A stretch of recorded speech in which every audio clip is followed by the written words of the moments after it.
नमस्कार दोस्तों। आज हम बात करेंगे मुंशी प्रेमचंद द्वारा लिखित एक और कहानी के बारे में जिसका नाम है सभ्यता का रहस्य। कहानी का प्रारंभ होता है मुंशी प्रेमचंद के एक प्रश्न से।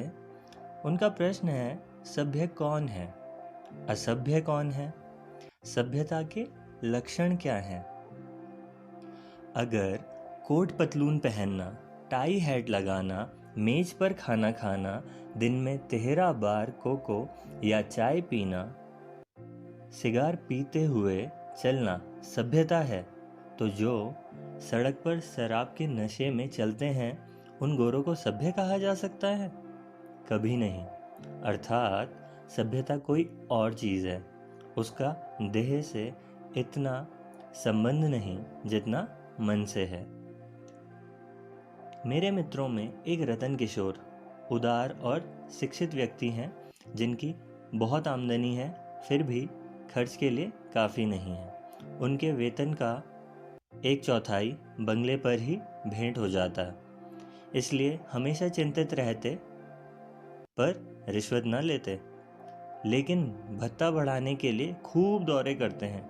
और वास्तविकता यह है कि वह असल में इतने दौरे करते नहीं जितने रोजनामचे में लिखते हैं। पर किसी की मजाल है जो उनकी नेक नियत पर संदेह कर सके। उनके सभ्य पुरुष होने में किसी को कोई शंका न थी। एक दिन मैं उनसे मिलने आया। वहाँ वह अपने घसियारे दमड़ी को डांट रहे थे। वह रात दिन का नौकर था, लेकिन घर रोटी खाने जाया करता था। उसका घर थोड़ी दूरी पर एक गांव में था। कल रात किसी काम से आ न सका तो इसलिए उसे डांट पड़ रही थी। राय साहब ने उसके कल के पैसे काट लिए। दमड़ी ने कहा, मालिक ऐसा दोबारा ना होगा। पर राय साहब कहते हैं, बक बक मत कर। अब उसका वेतन तो कट ही चुका था, साथ ही साथ उस पर 2 रुपए जुर्माना भी लगा दिया गया। वह रोता हुआ चला गया। खता उसकी यह थी कि वह अपना कसूर माफ़ कराना चाहता था।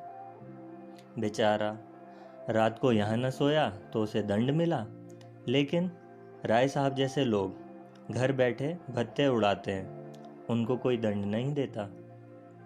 बेचारा गरीब था, चंड तो था नहीं, वरना देर रात आकर कोठरी में सो जाता। दमड़ी के पास 6 बिस्वे जमीन थी। इतने ही प्राणियों का खर्च भी था। 2 लड़के, 2 लड़कियां और स्त्री सब खेती में लगे थे, फिर भी पेट भर रोटियां न मिलती। सब चाहते तो मजदूरी कर आराम से रह सकते, लेकिन किसान मजदूर कहलाने का अपमान न सह सकता था।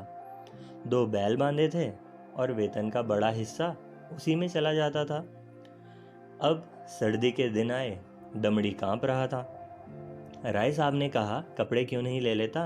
वह कहता है, पैसे कहाँ हैं? राय साहब कहते हैं, तो बैल बेच दे। दमड़ी कहता है, तो बिरादरी में क्या मुंह दिखाऊंगा सरकार? राय साहब ने मुझसे कहा, देखा मुंशी जी, जाड़ों में मर रहे हैं, पर दरवाजे पर बैल जरूर बांधेंगे। मैंने कहा, यह अपनी अपनी समझ है। राय साहब बोले, हमारी पुश्ते तो जन्माष्टमी का उत्सव मनाते थे, 4-5 हज़ार रुपए की चपत लग जाती थी, मैंने बंद करवा दिया। कोई मुझे नास्तिक कहता तो कोई कहता कि ईसाई बन गया, पर क्या परवाह, अब वो हल्ला शांत हो गया। किसी के घर शादी हो तो लकड़ी हमसे लें, मैंने लकड़ी देना बंद कर दिया, अब उससे भी सालाना 500 रुपये बचते हैं। मैंने सोचा, कौन सभ्य है दोनों में, कुल प्रतिष्ठा पर प्राण देने वाला मूर्ख दमड़ी या धन पर कुल मर्यादा को बलि देने वाले राय रतन किशोर? साहब के सामने अब एक मुकदमा पेश हुआ। एक रईस खून के मामले में फंस गया था। अब राय साहब की तो खुशामद होने लगी, तो रईस की स्त्री ने सौदा पटाने की ठानी। अब राय साहब की पत्नी और रईस की पत्नी में बात होने लगी। 20,000 रुपए की बात थी। राय साहब की पत्नी खुश हुई और बोली, पैसे ले लो। राय साहब कहते हैं, इतना बेसब्र ना होया कर, पहले मना करती। उनकी स्त्री कहती है, मैंने तो पहले उन्हें खूब खरी खोटी सुनाई, जब वो पैरों में पड़ गए उसके बाद हाँ कही और तब रुपए लिए। एक तरफ तो राय साहब पत्नी को डांटते हैं और दूसरी ओर वह उस पैसे को पाकर खुश भी हैं। स्त्री पुरुष में अभिनय चल रहा है। उधर दमड़ी गांव के मुखिया के खेत से ज्वार काट रहा था। आज उसने छुट्टी ले रखी थी क्योंकि बैलों के लिए तिनका न था। वेतन मिलने में अभी समय भी था और बैल पूंछ खड़ी करके उसे हुंकार रहे थे। उसने सोचा सुबह चारा उधार लाऊंगा, लेकिन रात 11 बजे उसकी आंखें खुली तो उसने देखा बैल अभी भी उपेक्षा और याचना की दृष्टि से उसे देख रहे हैं। उसकी वेदना देखकर उसकी आंखें भर आई।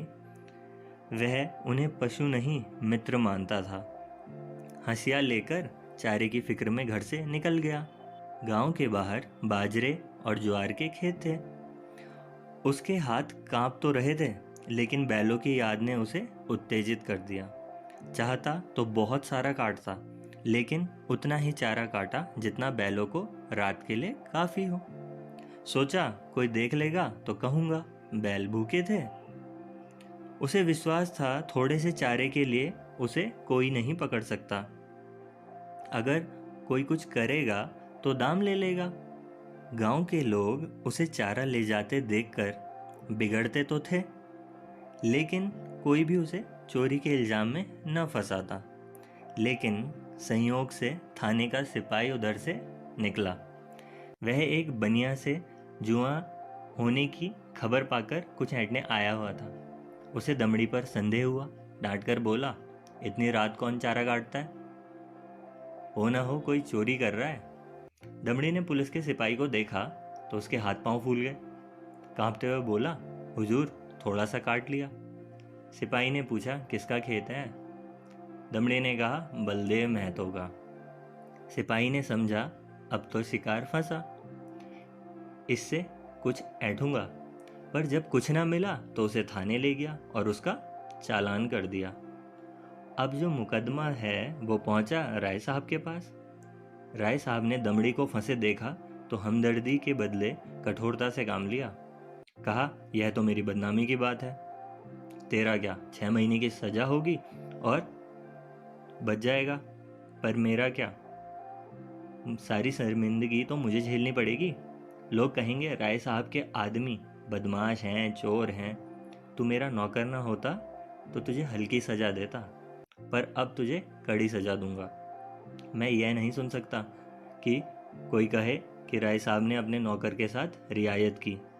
यह कहकर राय साहब ने दमड़ी को 6 महीने की सख्त कैद का हुक्म दे दिया। उसी दिन उन्होंने रईस के खून वाले मामले में रईस को जमानत दिला दी। मैंने दोनों वृतांत सुने। मेरे दिल में यह ख्याल और पक्का हो गया कि सभ्यता केवल हुनर के साथ ऐब करने का नाम है। आप बुरे से बुरा काम करें, लेकिन अगर आप उस पर पर्दा डाल सकते हो तो आप सभ्य हो, सज्जन हो, जेंटलमैन हो। अगर आप में यह सिफत नहीं है तो आप असभ्य हैं, गंवार हैं, बदमाश हैं। यही सभ्यता का रहस्य है।